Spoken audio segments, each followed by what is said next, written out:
Welcome back, fashion students and designers. Let's jump right into today's explainer. Have you ever noticed how the exact same person can look, well, completely different at a wedding compared to when they're at the office or just at a weekend party? Today, we are going to unpack that very phenomenon. You see, transforming a client's look based entirely on their setting isn't some kind of magic trick. It is a foundational, absolutely essential design skill. So we're going to explore why mastering occasion-based dressing is really the cornerstone of your career in fashion. Okay, let's dive into this. What exactly do we mean by occasion-based dressing? Simply put, it's the essential skill of selecting the appropriate garment, fabric, color, and accessories tailored specifically for a particular event, place, or time. Occasion dressing isn't just about making pretty clothes, right? It's about making the right clothes for the right moment.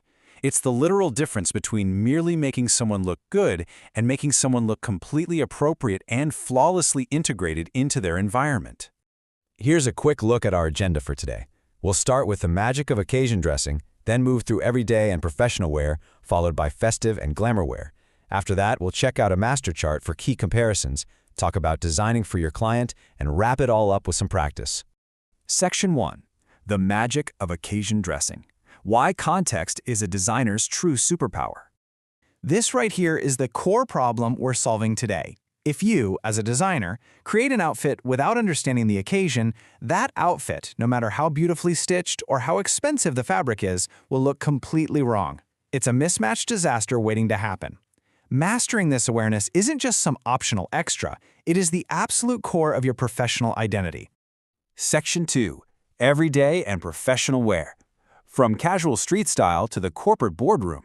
So first up is casual wear. Think of a relaxed weekend coffee run. This category is fundamentally about being comfortable and relaxed, perfect for everyday life where there are basically no strict rules. Your garments here are things like t-shirts, jeans, simple kurtis, and shorts. And because comfort is king, you're relying heavily on breathable, durable fabrics like cotton, denim, and jersey. As for colors, they can be bright, they can be soft. Honestly, there are no restrictions. The silhouette is loose and relaxed, and you'd pair that perfectly with simple accessories and really easy footwear like sneakers or flats. Now, what's really interesting about this slide is the contrast. Compare casual wear to formal wear. This is for your boardrooms and interviews. Notice the psychological shift here. The silhouette goes from loose and relaxed to structured, clean, and fitted, which naturally projects authority. Garments like blazers, formal shirts, and pencil skirts completely take over, utilizing crisp fabrics like cotton blends, wool, and linen. And the color palette? It becomes strictly disciplined. We're talking navy, black, gray, and white. Accessories are kept to a minimum, and footwear shifts to formal pumps or Oxford shoes. It's all about creating a clean, authoritative presence. Bridging the gap between those two extremes, we have office wear. This is slightly more relaxed than strict formal wear, but make no mistake, it remains strictly professional. Think along the lines of shirt dresses, formal kurtis, or matching cord sets. For these, we use fabrics that hold a bit of shape but still offer all-day comfort, like cotton and crepe. The colors are generally muted tones, your beiges, pastels, or navy. The silhouette here is semi-fitted, meaning it gives shape without being rigidly tailored. And you'd pair that with practical accessories like a small handbag and block heels. Rounding out this section is sports and activewear. Now, this category prioritizes movement and comfort above absolutely everything else. Just look at the fabrics. Lycra, spandex, and moisture-wicking materials are completely non-negotiable here, because the garment actually has to perform, not just look good.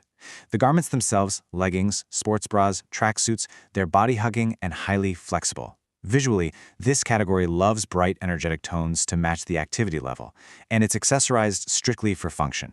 Think caps, sports watches, and proper trainers.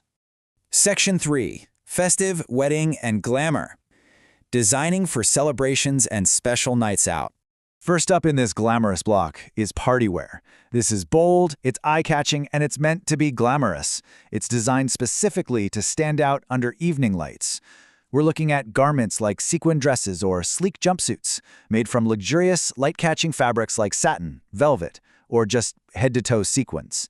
For colors, you want metallics and deep jewel tones. The silhouette is all about making a major statement, whether it's fitted or flared, topped off with heavy statement jewelry and some killer heels. Then we hit wedding wear. Honestly, for a designer, this is often the richest and most premium category you will ever work with. It demands intricate handwork, premium fabrics like heavy silk, velvet, and brocade, and incredibly voluminous, structured silhouettes like lehengas, saris, and sherwanis. The color palette is incredibly regal, deep reds, maroons, gold, and royal tones. And the accessories are just as heavy and impressive as the garments, featuring elaborate jewelry and embellished footwear. And this brilliantly illustrates the shift into festival wear. It brings in beautiful traditional elements, much like wedding wear, but it's noticeably lighter. You see, festivals are long, active celebrations. So instead of those heavy brocades, we use fabrics like cotton silk, chanderi, and georgette. Garments like kurta sets or anarkalis feature flowy, much more comfortable silhouettes. The colors also shift from royal reds to bright, energetic, festive hues like yellow, orange, and green, which pair beautifully with bangles and mojaris. Closely related to that is traditional or ethnic wear. Now, this category deeply represents a client's culture, their roots, and their specific region. It features region-specific draped garments, like a traditional dhoti or a very specific style of sari. Handloom fabrics, regional color palettes, and highly specific cultural accessories like bindis and potli bags completely define this category. As a designer, working in this space requires a very deep respect for regional heritage. Wrapping up our taxonomy, we have evening wear. And a quick note, this is not to be confused with party wear. Evening wear is elegant, it's sophisticated, and it's perfect for formal dinners or high-end events. Think sleek gowns and cocktail dresses crafted from gorgeous satin, chiffon, or velvet. The colors are deep and rich, wine, black, and navy. The silhouette is sleek, whether it's knee-length or floor-sweeping, and it's accessorized with elegant, understated jewelry and stilettos. Section 4, Key Comparisons, in our master chart. Let's put all these pieces into perspective. So this master chart right here, this is basically your ultimate cheat sheet.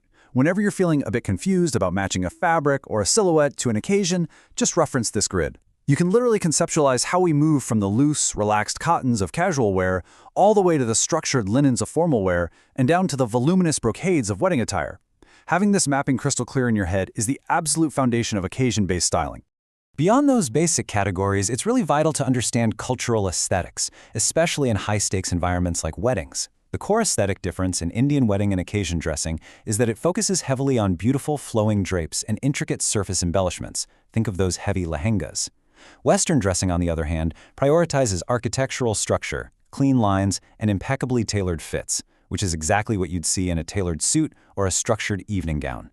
Now, let's look at some rapid-fire examples of what happens when we ignore these rules.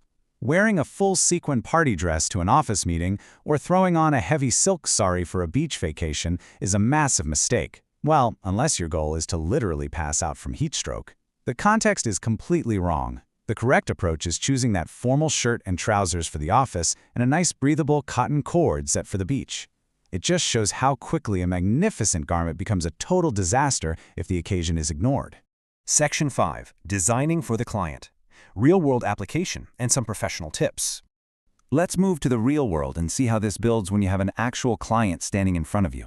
Here are your 6 critical steps. First, identify the exact event and the venue. Second, check the season and time of day, because summer absolutely calls for breathable cottons, while winter lets you play with rich velvets. Third, analyze their body type and age, which dictates the silhouette and color maturity to ensure they're comfortable. Then review their budget and fabric availability, ensure cultural and regional sensitivity, and finally, blend it all with their personal style preference. For instance, if your client is attending a Sangeet function, you'd apply these steps like this. You choose a lightweight silk because you know they'll be dancing, a bright energetic pink to match the festive vibe, and a flared silhouette for movement, all topped off with statement jhumkas. Section 6. Practice and Conclusion. Time to test your fashion knowledge. So, the crucial point is that true mastery really comes from instinct. When a client walks through your door, can you answer these questions instantly? What really separates casual from office wear? Can you name the 3 best wedding fabrics right off the top of your head? How does the season strictly dictate your fabric choices? How exactly do you differentiate a flashy party dress from an elegant evening gown? And what is rule number 1 to remember when you start designing for a new client? I want you to think deeply about these distinct boundaries.